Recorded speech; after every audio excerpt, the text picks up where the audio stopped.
Doa sebelum belajar. Rabbi zidni ilma warzuqni fahma. Ya Allah, tambahkanlah aku ilmu, dan berikanlah aku rizki akan kepahaman. Assalamualaikum warahmatullahi wabarakatuh. Halo sahabat Sholih, kita belajar pendidikan agama Islam kelas 4 bab 4, menyambut usia balik atau dewasa. Sekarang kita amati gambar berikut ini.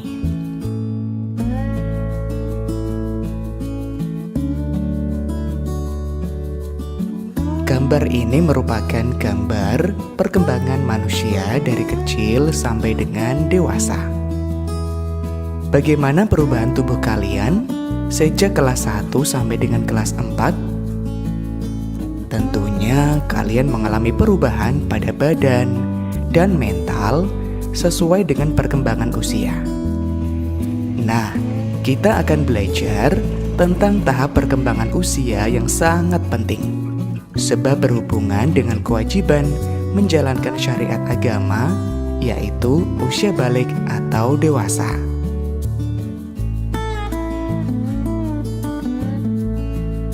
Secara bahasa, balik berarti sampai. Sedangkan menurut istilah, balik ialah kedewasaan bagi seorang muslim, baik laki-laki maupun perempuan. Pada materi ini, kita akan belajar tentang tanda-tanda balik dalam pandangan ilmu fikih dan ilmu biologi.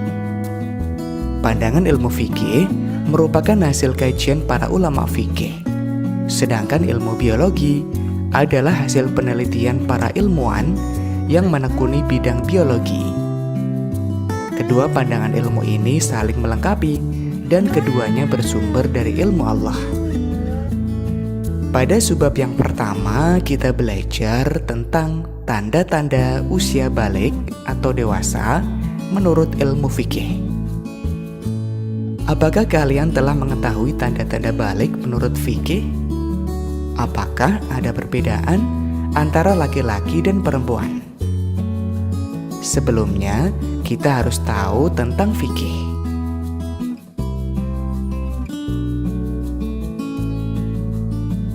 Fikih ialah ilmu tentang hukum Islam. Fikih membahas tentang tata aturan ibadah, baik yang berhubungan dengan Allah atau yang berhubungan dengan sesama manusia. Di antara bahasanya adalah tentang tanda-tanda balik atau dewasa.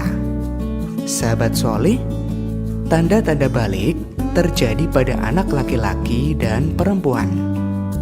Ada juga yang khusus terjadi pada perempuan saja. Nah, berikut tanda-tanda balik menurut ilmu fikih. Yang pertama adalah mimpi basah. Ini biasanya terjadi pada anak laki-laki. Suatu saat, kalian akan mengalami mimpi basah.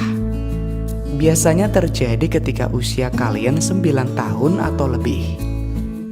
Apabila mimpi basah itu terjadi, maka kalian bukan anak-anak lagi, tapi sudah tergolong balik atau dewasa. Mimpi basah juga dapat terjadi pada anak perempuan. Tahukah kalian nama air yang keluar pada waktu mimpi basah? Namanya adalah air mani atau sperma. Nah, buat kamu yang baru pertama kali mimpi basah, jangan lupa sering konsultasi atau komunikasi dengan orang tua kamu ya. Untuk anak laki-laki, bisa konsultasi dengan ayah kamu agar bisa beradaptasi dengan cepat terhadap tanda balik ini. Tanda balik yang kedua adalah haid atau menstruasi bagi anak perempuan. Kalian tahu bahwa kodrat anak perempuan akan keluar darah haid atau menstruasi. Datangnya haid menandakan bahwa kalian telah balik atau dewasa. Datangnya awal haid sebagai tanda balik tidak bisa dipastikan di usia berapa kalian akan mengalaminya. Bisa jadi haid datang ketika kalian kelas 4, 5, atau kelas 6. Untuk itu, buat perempuan, bersiaplah menyambut dengan ilmu dan mental yang kuat.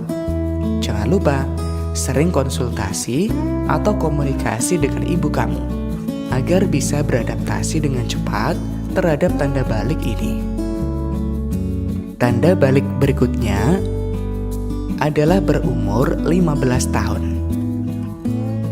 Artinya sempurna berumur 15 tahun bagi anak laki-laki dan perempuan dengan berdasar perhitungan kalender Hijriah. Anak laki-laki dan perempuan yang sudah mencapai usia 15 tahun, ia telah masuk usia balik meskipun sebelumnya tidak mengalami tanda-tanda balik seperti mimpi basah atau haid.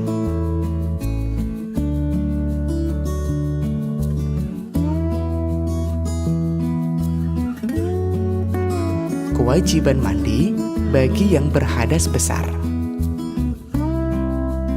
Anak yang telah mengalami mimpi basah dan haid berarti dia sedang berhadas besar. Untuk bersuci dari hadas besar dan bisa melakukan ibadah seperti sholat atau membaca Al-Quran, maka ia wajib mandi besar terlebih dahulu.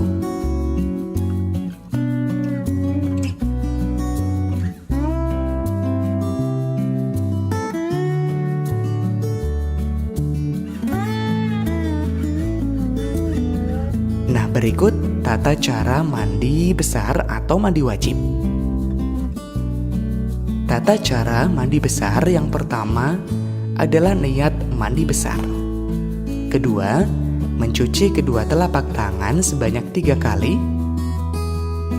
Ketiga, mencuci alat kelamin atau kemaluan dengan tangan kiri. Membersihkan tangan kiri dengan sabun atau sejenisnya. Dilanjutkan dengan berwudu sempurna.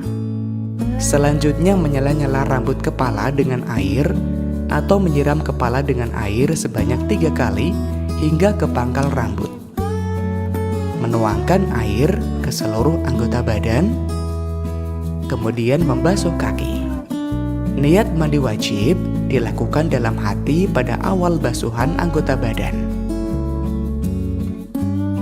Adapun larangan bagi yang berhadas besar.